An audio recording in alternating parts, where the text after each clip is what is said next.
गंगाराम और बुलाकी बाजार से गुजर ही रहे थे कि तभी बुलाकी राम ने देखा कि एक स्त्री हाथों में नंगी तलवार दिए व्यक्ति का पीछा कर रही थी और वह जान बचाने के लिए भागा जा रहा था।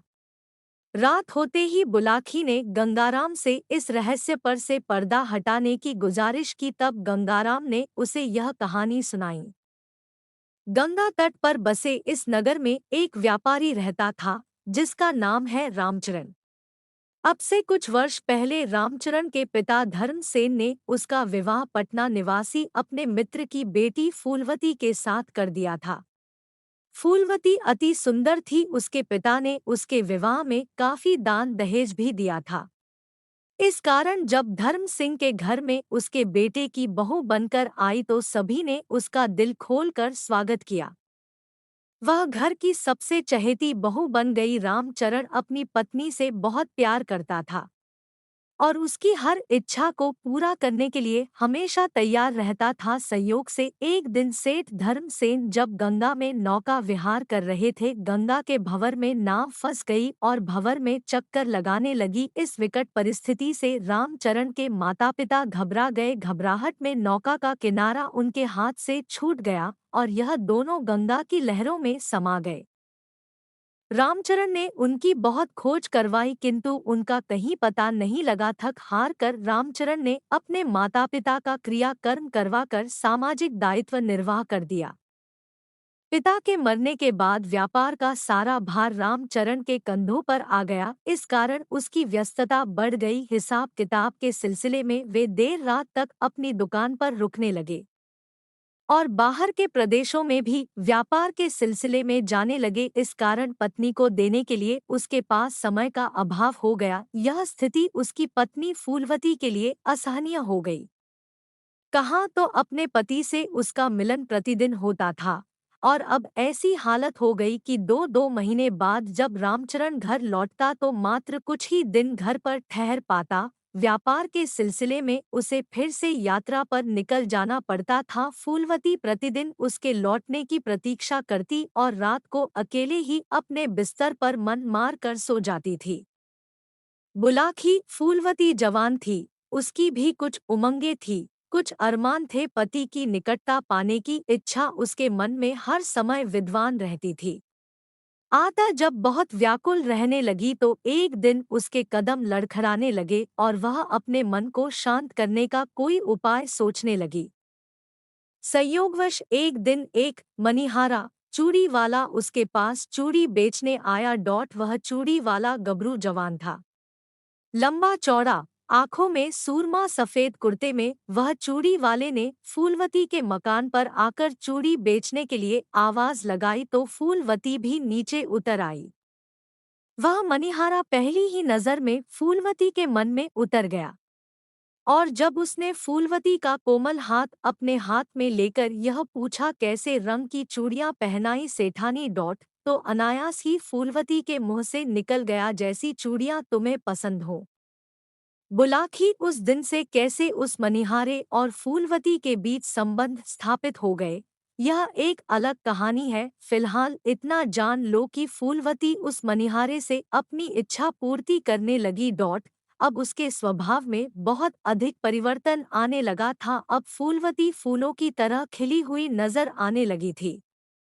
जब चूड़ी के बहाने वह मनिहारा आवश्यकता से अधिक फूलवती के मकान के आसपास चक्कर लगाने लगा था, पड़ोसियों को उसके संबंध पर शक होने लगा और दबी जुबान से यह चर्चा होने लगी कि व्यापारी रामचरण की पत्नी और मनिहरे के बीच संबंध बन गए हैं।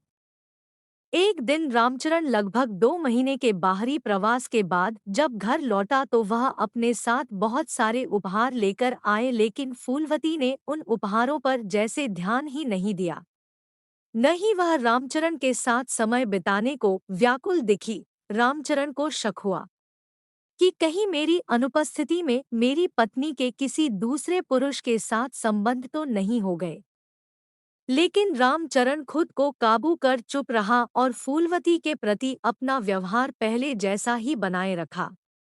एक दिन उसने फूलवती से कहा, प्रिय, मुझे दुख है कि मैं अपने व्यापार के सिलसिले में ज्यादातर बाहर गांव ही रहता हूँ। फूलवती अचानक बोली, तो क्या कल फिर बाहर जा रहे हो? हाँ। रामचरण ने कहा, लेकिन तुम चिंता मत करो, सिर्फ हफ्ते भर का काम है, इस बार मैं जल्दी लौट आऊंगा। ठीक है।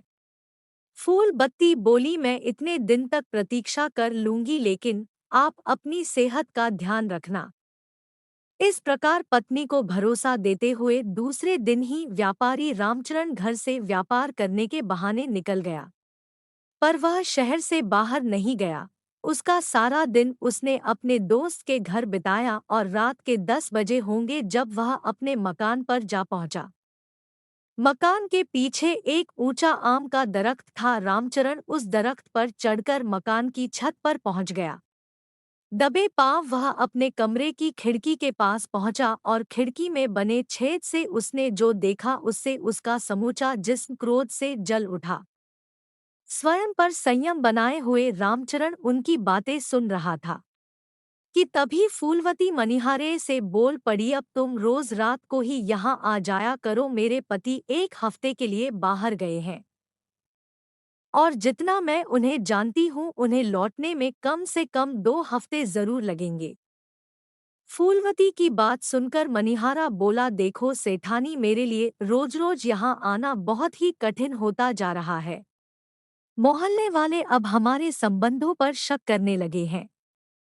हमारे लिए अब यही उचित होगा कि या तो हम अपने इस रिश्ते को समाप्त कर दें या फिर किसी प्रकार तुम्हारा पति रूपी कांटा सदैव के लिए मार्ग से हट जाए।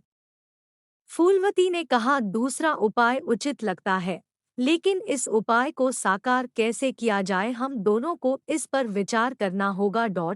खुद की मौत का षड्यंत्र सुनकर रामचरण कुछ ज्यादा देर यह सब नहीं सुन सका। उसने उसी क्षण निर्णय कर लिया कि आज रात ही आर पार की लड़ाई होगी, इससे पहले कि यह दोनों मुझे मार डाले, मुझे इन दोनों में से एक को समाप्त कर देना चाहिए। ऐसा विचार करते हुए वह अपनी दुकान पर जाकर एक तेज धार खंजर ले आया और वापस आकर दरख्त के सहारे कुछ ही क्षणों में वह छत पर जा बैठा। आधी रात में जब दोनों गहरी नींद में थे, मौका देखकर रामचरण अपने कक्ष में घुसा और सोते हुए मनिहारी की गर्दन रेत डाली।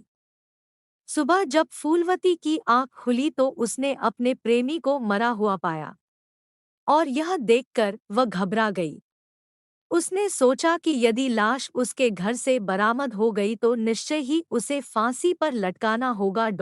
इसलिए उसने बहुत सोच विचार कर लाश से पीछा छुड़ाने के लिए उस लाश के कई टुकड़े लिए और बोरे में डालकर गंगा स्नान के बहाने उस बोरे को ले जाकर गंगा में बहा आई। रामचरण उस वृक्ष पर चढ़कर यह सारा दृश्य अपनी आंखों से देख रहा था। यह देखकर उसे इस बात का सुकून तो मिला कि आखिर उसने अपने प्रतिद्वंदी से पीछा छुड़ा लिया है। अब उसकी पत्नी की बारी थी।